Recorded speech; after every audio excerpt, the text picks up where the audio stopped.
अच्छा, chapter number 3 का topic number 1 है एफएससी पार्ट 1।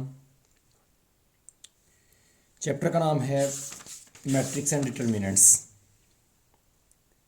तो इसमें सबसे पहले हम डेफिनेशंस को देखते हैं। डेफिनेशंस को देखने के बाद हम क्वेश्चंस को देखेंगे। तो सबसे पहले मैट्रिक्स की definition, a rectangular array of numbers enclosed in pair of brackets. अरे कहते हैं जब हम कुछ नंबर्स को काफ़ी काफ़ी ज़्यादा नंबर्स को हम लिखते हैं, बहुत ज़्यादा जब हमारे पास डाटा आता है तो हम उसको अरे कह देते हैं। तो ये नंबर्स की अरे है, एक काफ़ी सारे नंबर्स आते हैं। रेक्टेंगुलर अरे मीन वो एक, जिस तरह रेक्टेंगल का एक वर्टेक्स पड़ा होता है, एक वर्टेक्स फिर दूसरा वर्टेक्स फिर तीसरा, तो उसी तरह से अगर इन सारे नंबर्स को आपस में मिला दिया जाए तो एक रेक्टेंगल बनती है। फॉर एग्जांपल, फॉर एग्जांपल मैं इधर एक नंबर्स की अरे लिखता हूँ। एक मैंने 1 लिख दिया, एक मैंने 5 लिख दिया, एक मैंने 7 लिख दिया, एक मैंने 9 लिख दिया, एक मैंने 2 लिख दिया, एक मैंने 3 लिख दिया, एक मैंने 1 लिख दिया, एक मैंने 8 लिख दिया। 4 1 प्लस एटा -3 4/7, इधर -7 कर देते हैं। तो ये अगर इन सारे नंबर्स को आपस में इस तरह से मिला दिया जाए तो एक रेक्टेंगल भी तकरीबन आपको पता है इसी तरह बनी होती है, चार उसके। तो ये नंबर्स अरे यानी कि काफ़ी सारे नंबर हैं, 1 2 3 4 5, ये 12 नंबर, 1 2 3 4 5 6 7 8 9 10 11 12 नंबर हैं टोटल आपके पास। और उनको आपने इनक्लोज्ड किया हुआ है, उनको बंद किया हुआ है एक पेयर ऑफ ब्रैकेट में। तो ये ब्रैकेट आप ये वाली भी डाल सकते हैं और आप इसके अलावा स्केयर ब्रैकेट, छोटी ब्रैकेट भी डाल सकते हैं। तो दोनों को किसी भी ब्रैकेट में इनको इसको इनक्लोज किया जा सकता है। Horizontal lines of numbers are called rows. ये हॉरिजेंटल लाइन है एक्स एक्सिस के अलॉन्ग, ये एक रो, ये दूसरी और ये वाली तीसरी, तो 3 इसमें रोज हैं। और vertical lines are called columns, और वर्टिकल लाइंस को हम कहते हैं कॉलम्स। तो 4 इसमें कॉलम्स हैं। ये इस मैट्रिक्स की एक एंट्री है या इसका एक एलिमेंट है। एलिमेंट भी कहते हैं, एंट्री भी कहते हैं। 5 इसकी एंट्री है, -7 इसकी एंट्री है, 1 प्लस एटा इसकी एक एंट्री है, -3 4/7, ये सारी की सारी इसकी सारी एंट्रीज हैं इसकी 12 की 12। अब देखिए इसमें कम्प्लेक्स नंबर भी है, इसमें रैशनल भी है, इसमें नेचुरल भी है। तो एंट्री मैंने कहा रेक्टेंगुलर अरे ऑफ नंबर्स, तो नंबर कोई भी हो सकता है, वो रियल नंबर भी हो सकता है, कम्प्लेक्स नंबर भी हो सकता है। जितने हम इस लेवल पे पढ़ते हैं एफएससी लेवल तक, तो कोई भी नंबर आप इसमें मैट्रिक्स में ले सकते हैं, उनको बंद। इसका थोड़ा इंट्रोडक्शन जो है मैट्रिक्स का, ये आप शुरू में पढ़ लें, वो एमसीक्यूज़ के पॉइंट ऑफ व्यू से इंपॉर्टेंट हो सकता है। कि जेम्स सिल्वेस्टर ने इसको 1814 से 1897 में इसको शुरू किया लीनियर क्वेश्चंस को सॉल्व करने के लिए। उनका थोड़ा उनको लिखने का तरीका उसका आसान करने के लिए। फिर डिटर्मिनेंट्स आ गए, उसमें सेकिकावा वगैरह का नाम आता है, चाइनीज़ और जापानीज़ वगैरह ने डिटर्मिनेंट्स लेके क्रैमर रूल ने फिर इसको अप्लाई किया। क्रैमर रूल ने इसके ज़रिए क्वेश्चंस को सॉल्व भी किया। ठीक है, तो वो हमें इधर लिख तो नहीं रहा, आप उसको बुक से सारी की सारी शुरू में इसका जो है एमसीक्यूज़ के पॉइंट ऑफ व्यू से डेट्स वगैरह, वैसे वो ज़्यादा कॉमन नहीं है। सम टाइम वो नाम पूछ भी सकता है उसको, अगर किसी ने पूरा 100/100 नंबर लेना है तो वो नाम्स को याद रखे एक दफ़ा पढ़ के। आगे एक डेफिनेशन है order of matrix. Order of matrix हम कहते हैं ऑर्डर ऑफ ए। अगर आपके पास एक मैट्रिक्स है then order of A, O × A इसको लिखते हैं। Order of A is equal to rows multiply by columns. Rows को कॉलम्स के साथ इसी तरह आप लोगों ने लिखना है। यानी कि अगर इसकी बात की जाए, अगर मैं इसको ए मैट्रिक्स कह दूं, मैट्रिक्स को आमतौर पे कैपिटल लेटर के साथ हम रिप्रेजेंट करते हैं, तो इसमें 1 2 3 इसमें रोज हैं, मल्टीप्लाई 1 2 3 4 इसमें कॉलम्स हैं। सो इसका ऑर्डर आपके पास बन रहा है 3/4 का, रोज पहले कॉलम्स बाद में, मल्टीप्लाई नहीं करना। 3 × 4 12 नहीं, 12 इसके एलिमेंट्स हैं, लेकिन आपने मल्टीप्लाई करके 12 नहीं लिखना, क्योंकि 3 को 4 से मल्टीप्लाई करें फिर भी 12 आता है, या 4 को 3 से मल्टीप्लाई करें तो फिर भी 12 आता है। अगर आप 12 लिख दोगे, इसको नहीं लिखोगे, तो देखने वाले को पता नहीं चलेगा कि 4 रोज थे, 3 रोज 4 कॉलम थे, या 4 रोज 3 कॉलम, क्योंकि रोज पहले आती हैं। अगर इस तरह लिखा होगा तो पता लगेगा 3 रोज हैं और 4 कॉलम्स हैं। ओके, डेफिनेशन ऑफ मैट्रिक्स, ये इसकी फॉर्मल डेफिनेशन थी जो मैंने rectangular array of numbers enclosed in pair of brackets, इसमें प्रॉपर डेफिनेशन अगर आप लिखते हैं a rectangular array of m cross n elements, बहुत सारे एलिमेंट्स की एम क्रॉस एन एलिमेंट्स आपने ले लेने हैं, उनकी एक आपने अरे बना लेनी है और उसको आप लोग जो है arrange in m rows n column, m rows हैं इसमें, एन पहले रोज आती हैं बाद में कॉलम्स, मैंने आपको बता दिया है। तो कहते हैं rectangular array of m by n elements, m by n elements आपने लिए और उसको एक रेक्टेंगुलर अरे के अंदर लिख दिया। अब किस तरह से लिखते हैं, उसने कहा ऑफ एलिमेंट्स ए आई जे, ए आई जे की फॉर्म में लिखते हैं। अब ये देखें ये ए आई जे का मतलब क्या है, इधर ये चेक करें, ये मैट्रिक्स ए है आपका, हम लिखते हैं ए वन वन कि ए आई जे, उसने कहा इस तरह एलिमेंट्स आप लोगों ने लिखने हैं, rectangular array of m cross n elements A I j. अब एम क्रॉस एन एलिमेंट्स की बात कर रहे हैं, लिखा सिर्फ एक है, तो एम क्रॉस एन कैसे हो गए, देखें आई वो कह रहा है वन से लेके एम तक वेरी कर रहा है, यानी कि ए वन और जे वन से एन तक, अगर मैं आई वन और जे भी वन लूँ तो मेरे पास क्या बनेगा ए वन वन। अगर मैं आई को वन और जे को टू ले लूँ तो मेरे पास क्या बनेगा ए वन टू। आई को वन और इसको थ्री ले लूँ तो मेरे पास क्या बनेगा A one three, and so on. I को वन के साथ फोर, वन के साथ फाइव एंड वन के साथ एन तक ले सकते हैं, so and so on a one n. ये वन तो लिखा ही नहीं गया मेरे से, इस तरह कर देता हूँ ए वन एन, ठीक है। पेयर ऑफ ब्रैकेट्स में उसी तरह हमने बंद करना है। ये देखिए इसका क्या मतलब है, फर्स्ट रो फर्स्ट कॉलम के अंदर ये वाली एंट्री आ रही है, ये फर्स्ट रो तो आपकी फर्स्ट ही चल रही है ना, तो फर्स्ट रो और कॉलम्स ये दूसरा ये तीसरा, तो कॉलम बदलते जा रहे हैं। उसके बाद second row first column, second row second column, second row third column and so on, second row nth column, third row first column, third row second column, third row third column and so on, third row nth column तक जाएंगे and so on. इसी तरह रोज पहली दूसरी तीसरी चलती, कितनी रोज हैं m रोज हैं, n कॉलम्स हैं। सो जब m वाली m row first column, m row second column and so on, m row third column and so on, m row nth column. तो जोन से पोजीशन है, ये देखें ये कौन सी है, third row second column, third row second, ये कौन सी है, ये वाला अगर देखें इसको, ये वाला सेकंड रो फर्स्ट, तो उस तरह से ए आई जे, ये आई ये जे, यानी कि आई टू पिक किया हुआ है, j one, so i one से एम है, जे वन से एन है, तो total m by n elements बनते हैं। इसको हम आमतौर पर डिनोट कर देते हैं ए आई जे के साथ, और इधर करके इसका ऑर्डर लिख देते हैं एम बाई एन।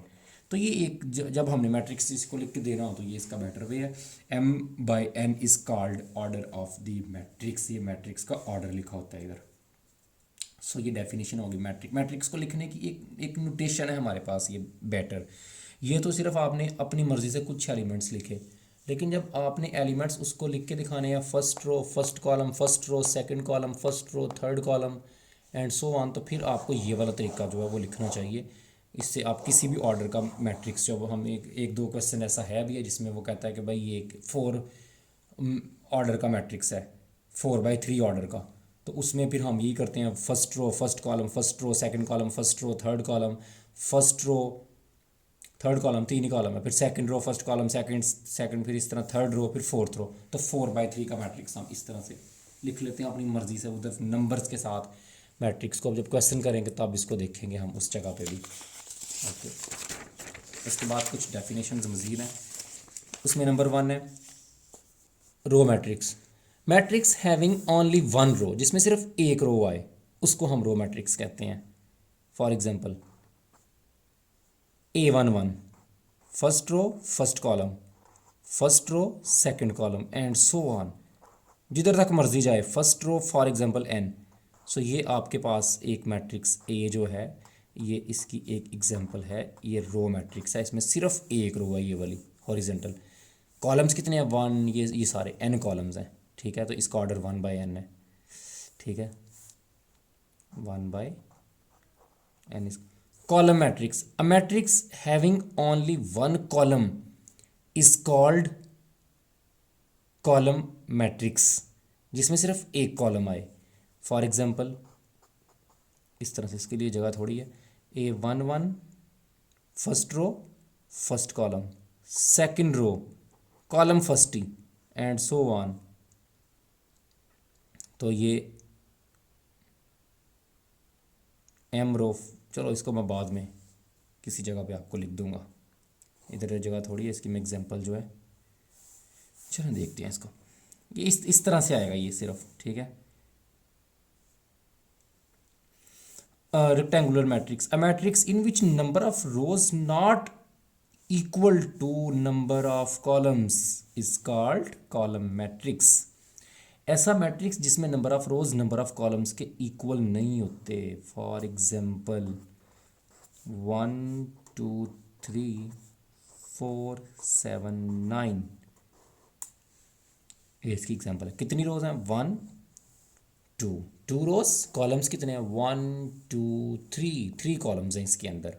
2 रोज 3 नहीं equal, 2 not equal to 3 is a rectangular matrix. A matrix in which number of rows are equal to the number, उलट है इसका, इसमें number of rows number of columns के equal होते हैं। For example 2 1 7 3 1 5 2 1 4, ये इसकी एग्जांपल। कोई सी भी एग्जांपल आप दे सकते हैं। 1 2 3, 3 rows, 1 2 3 columns, so 3/3 number of rows number of columns same है। सो इसको हम कहते हैं कॉल स्क्वायर मैट्रिक्स। तो ये भी स्क्वायर मैट्रिक्स की एग्जांपल दी जा सकती है। नंबर ऑफ रोज कितनी है? 1, नंबर ऑफ कॉलम्स कितने हैं? 1, इक्वल है, तो ये भी स्क्वायर मैट्रिक्स है। एमसीक्यूज में आमतौर पे कंफ्यूज करता है। अच्छा, अगर इसको देखा जाए इस 2 को, तो इसकी एग्जांपल मैं इधर भी दे सकता हूँ क्योंकि इसमें सिर्फ एक रो है। सो रो मैट्रिक्स, इसकी एग्जांपल मैं इधर भी दे सकता हूँ। क्यों? क्योंकि सिर्फ एक कॉलम है। और इधर भी दे सकता हूँ क्योंकि एक रो और एक ही कॉलम है। तो बहरहाल ये अगर वो समटाइम कहा जाता है कि इसमें से कौन सा ट्रू नहीं है, तो ये स्क्वायर मैट्रिक्स भी है, ये कॉलम भी है, ये रो भी है, तो ये रेक्टेंगुलर नहीं है। क्योंकि रेक्टेंगुलर में मैं इसकी एग्जांपल नहीं दे सकता क्योंकि उसमें नंबर ऑफ रोज और नंबर ऑफ कॉलम्स इक्वल नहीं होते, लेकिन इसमें तो एक रो और एक कॉलम है, इक्वल है। सो इस तरह का एमसीक्यूज वो बना सकता है। तो डेफिनेशन पे आपने जो है ना फोकस करना, तो आपको ये पता लग जाए। Principal diagonal, let A be a square matrix of order n, then A equal to A I j. एक स्क्वायर मैट्रिक्स होना चाहिए, number of rows number of columns के इक्वल होने चाहिए।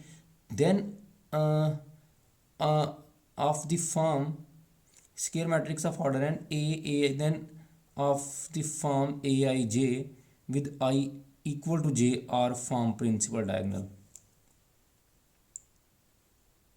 Let A be a square matrix of order n, then Aij,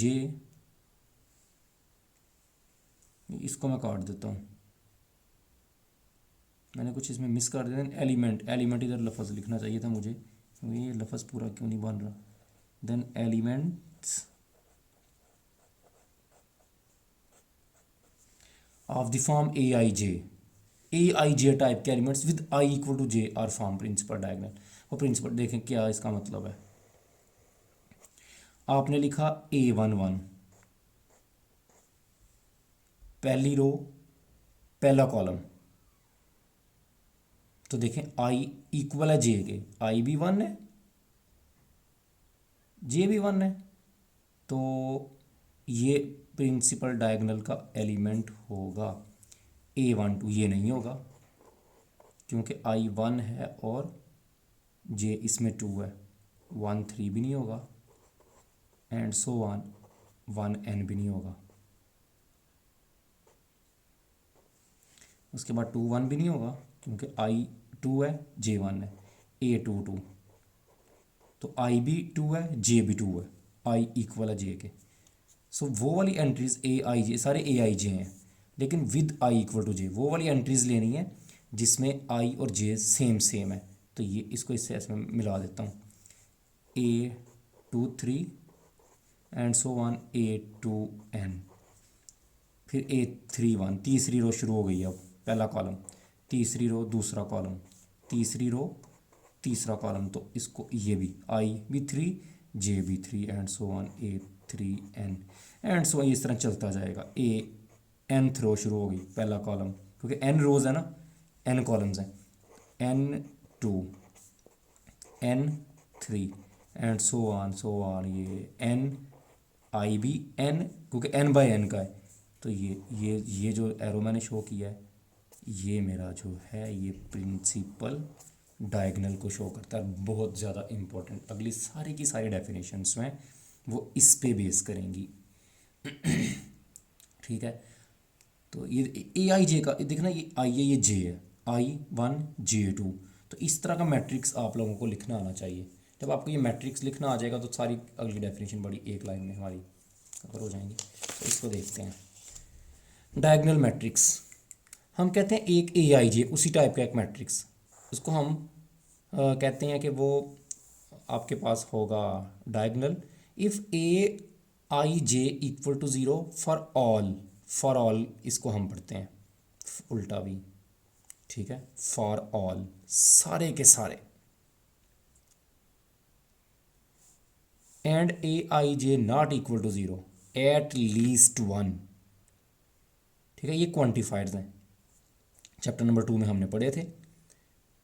मैं कहता हूँ कि फॉर ऑल, मैं कहता हूँ कि आपकी क्लास में अगर सारे बच्चे पास होंगे तो मैं आपको पार्टी दूंगा। एक बच्चा फेल हो जाता है, क्या होगा? मैं नहीं दूंगा पार्टी, क्योंकि मैंने कहा था कि फॉर ऑल, सारे के सारे। अब इसमें एक भी आई जे के इक्वल नहीं है, तो आंसर अगर ज़ीरो नहीं आता तो हम कहेंगे कि ये डायगोनल मैट्रिक्स नहीं। इसकी एग्जांपल देखें, ये A11 पहली रो पहला कॉलम, ये A12 पहली रो दूसरा कॉलम, तो ये होना चाहिए ज़ीरो। ठीक है, क्योंकि इसमें ये पहली रो और दूसरा कॉलम है, तो आई जे के इक्वल नहीं है, तो इसको ज़ीरो। फिर A13 पहली रो तीसरा कॉलम, तो आई जे के इक्वल, तो इसको भी ज़ीरो। उसके बाद second row first column zero, फिर सेकंड रो सेकंड कॉलम, तो इसमें आई जे के इक्वल है सेकंड रो। तो जब इक्वल है तो उसकी बात बाद में करते हैं, वो ज़ीरो नहीं होने चाहिए। फिर सेकंड रो थर्ड कॉलम, उसके बाद ये zero. Third row first column, third row second column, और ये थर्ड रो थर्ड कॉलम। तो ये एक मेरे पास डायगोनल मैट्रिक्स बना, जिसमें जब आई जे के इक्वल नहीं था तो सारी एंट्री ज़ीरो होना ज़रूरी है। फॉर ऑल, सारी की सारी ज़ीरो ज़रूरी हो। जब आई जे के इक्वल है, यानी कि A11 first row first column, तो वो कहता है कि वो ज़ीरो बेशक ना हो, एट लीस्ट वन, कम से कम एक। फॉर एग्जांपल इसको मैं कहता हूँ कि ये 2 है, ज़ीरो नहीं है, तो एट लीस्ट वन, कम से कम एक। बेशक ये भी ना हो, बेशक ये ज़ीरो हो भी जाए तो कोई इशू नहीं, ये भी ज़ीरो बेशक हो जाए। लेकिन हमने कहा था कि जब आई ये 2 आई जे के इक्वल है तो ज़ीरो हो भी जाए, लेकिन तीनों ज़ीरो नहीं होने चाहिए, कम से कम एक उसमें से नॉट इक्वल टू ज़ीरो होना चाहिए। फॉर एग्जांपल ये आ जाता है 5, तो ये ए आई j not equal to zero है व्हेन आई इक्वल टू जे। जब आई A22 है, आई भी 2 है, जे भी 2 है, इधर 3 ये ज़ीरो हो भी जाए तो हमें इसका कोई इशू नहीं है। ठीक है, हमने एट लीस्ट वन कहा था, ये ज़ीरो हो या ना हो इसमें हमें कोई प्रॉब्लम नहीं है, कम से कम एक नॉन ज़ीरो होना चाहिए। लेकिन बाकी जिसमें आई जे के इक्वल नहीं है वो सारे के सारे ज़ीरो होने चाहिए। स्केलर मैट्रिक्स, एक मैट्रिक्स को is called a square matrix of order n. ये एक ऐसा स्केयर मैट्रिक्स होता है ऑर्डर एन का, होता है ये भी स्केयर है, ये भी स्केयर है। ये रेक्टेंगुलर नहीं होते, यानी कि number of rows number of columns इनमें इक्वल, 3 रोज हैं 3 कॉलम्स रखे हैं। Let A be square matrix if a I J equal to zero for all, बिल्कुल उसकी तरह। जब आई जे के इक्वल नहीं है तो वो एंट्रीज इसकी ज़ीरो होनी चाहिए, और जब आई जे के इक्वल है तो उसका आंसर कुछ के आ जाना चाहिए। के मीन कोई नॉन ज़ीरो स्केलर, कोई नंबर, कोई सभी रियल नंबर या कॉम्प्लेक्स। तो इस तरह से ये A11 इसका आंसर आ जाना चाहिए के, क्योंकि 1 आई इक्वल है जे के। A12 का आंसर क्या आना चाहिए 0, 2 का आंसर क्या आना चाहिए 1 1 1 2 1 3, पहली रो तीसरा कॉलम 0 आना चाहिए। उसके बाद इसको क्या आना चाहिए 0 2 1, नहीं 2 है आई और जे आपका 1 है तो 2 नहीं इक्वल होता 1 के, 2 2 आई भी 2 जे भी 2, तो इसका आंसर के आना चाहिए। इसी तरह ये भी 0, ये भी 0, ये भी 0 और ये 3 3, ये भी के, तो के मीन सेम आना चाहिए आंसर। अच्छा देखिए, अगर ये इसमें सारी एंट्री 0 हैं और ये वाली एटलीस्ट 1 0 नहीं है, ये भी नहीं एटलीस्ट 1, ये 0 नहीं है, ये भी नहीं, ये भी नहीं 0, क्योंकि हमने कहा नॉन 0 है ये तीनों के, तो ये डायगनल भी तो हुआ। सो हर स्केलर डायगनल होता है, लेकिन हर डायगनल स्केलर नहीं होता, क्योंकि सिर्फ इसमें कहते हैं ये 0 ना हो, तो ये डिफरेंट हो सकते हैं, तो हम इनको स्केलर तो नहीं बोलेंगे।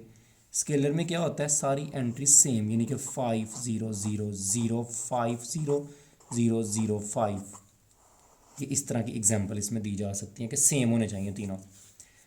अगर यूनिट मैट्रिक्स बेसिकली एक स्केलर मैट्रिक्स ही होता है, कोई फ़र्क नहीं है, सिर्फ के इसमें 1 के इक्वल होता है। A I J equal to 0 for all, ये तीनों के अंदर है, for all I not equal to J, तो आंसर 0। जब आई जे के इक्वल है यानी कि 1 1 2 2 3 3 4 4 टाइप, तो उनमें आंसर 1 आना चाहिए। सो के की वैल्यू 1 होती है, बाकी बात वो ही है। सो हर आइडेंटिटी मैट्रिक्स जो होता है, इसकी यूनिट मैट्रिक्स, वो स्केलर होता है, लेकिन हर स्केलर जो होता है वो यूनिट नहीं, क्योंकि इसमें कुछ भी आ सकता है लेकिन सेम, लेकिन इसमें सिर्फ 1 ही आना चाहिए।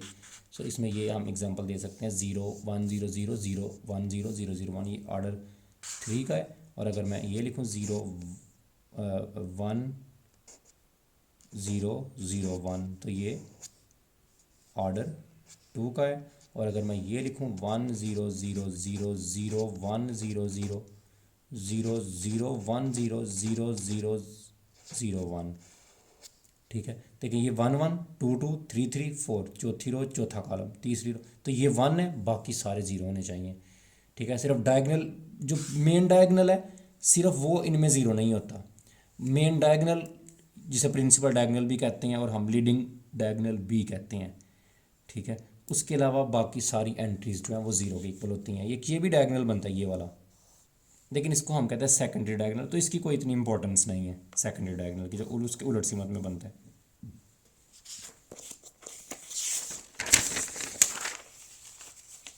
उसके बाद एक डेफिनेशन है zero matrix. A matrix whose each element is zero is called zero matrix. जरा देखें, इसमें मैंने ये नहीं लिखा, ये इसकी एग्जांपल्स है, मैंने ये नहीं लिखा कि एक स्केयर मैट्रिक्स या एक रेक्टेंगुलर, इसका मतलब है ये स्केयर भी हो सकता है, number of rows number of columns के इक्वल भी हो सकते हैं। और ये तो जितनी ये डेफिनेशंस थी इससे पहले, वो सारी की सारी थी ये प्रिंसिपल डायगोनल के बाद, डायगोनल स्केलर और ये वाली, ये सारी की सारी हमने कहा था कि स्केयर मैट्रिक्स का होना ज़रूरी है। स्केयर मैट्रिक्स होता है, उसके बाद देखते हैं वो डायगोनल है, अगर उसके सारे एंट्री 0 हैं स्वाय डायगोनल के, अगर वो स्केलर है डायगोनल में सारे सेम है, तो ये पहली जीरो मैट्रिक्स। तो स्केयर मैट्रिक्स ज़्यादा इंपॉर्टेंट, उसकी एप्लीकेशन बाद में ज़्यादा है। हम अक्सर ग्रुप वगैरह बाद में, बहरहाल चैप्टर नंबर 2 में ग्रुप्स को भी पढ़ते हैं हम, उसमें भी हम स्केयर मैट्रिक्स, वो हम जब चैप्टर नंबर 2 आप देखेंगे आप उसका जिक्र हम काफ़ी करेंगे। इक्वल मैट्रिक्स, दो मैट्रिक्स सेम ऑर्डर के होने चाहिए, उनको हम इक्वल ऑर्डर सेम होना चाहिए, अदरवाइज़ कोई उनमें कंपैरिजन नहीं होता।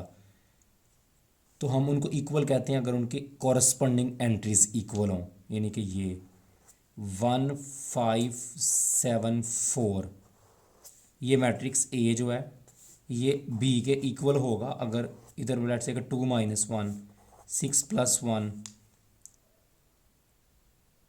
2 + 3 8 - 4, तो ये दो मैट्रिक्स आपस में इक्वल हैं, क्योंकि इसकी ये 1 2 में से 1 बाकी 1 नहीं बचेगा, तो ये कॉरस्पॉन्डिंग एंट्री, कॉरस्पॉन्डिंग उसके सामने सामने जो ये इसकी पोजीशन है उसकी भी वही पोजीशन, 7 इसकी भी वही पोजीशन देखनी है, 5 इसकी भी वही पोजीशन देखनी है, दूसरी रो पहले कॉलम वाली, और 4, तो ये सारी एंट्रीज कॉरस्पॉन्डिंग एंट्रीज सेम है, तो हम कहेंगे ए बी के इक्वल है। सो ये कुछ डेफिनेशन है, हम इनको जब एक्सरसाइज करेंगे तो यूज़ करेंगे, अक्सर ये इंपॉर्टेंट डेफिनेशन बनती हैं, तो आप इनको ज़रूर याद रखें।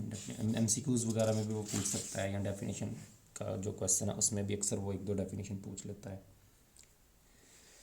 ओके, अगला लेक्चर हम देखेंगे, उसमें हम क्वेश्चंस एक्सरसाइज के क्वेश्चंस करेंगे 3.1 के, उसके बाद हम इसे कंटिन्यू करेंगे। अल्लाह हाफिज़।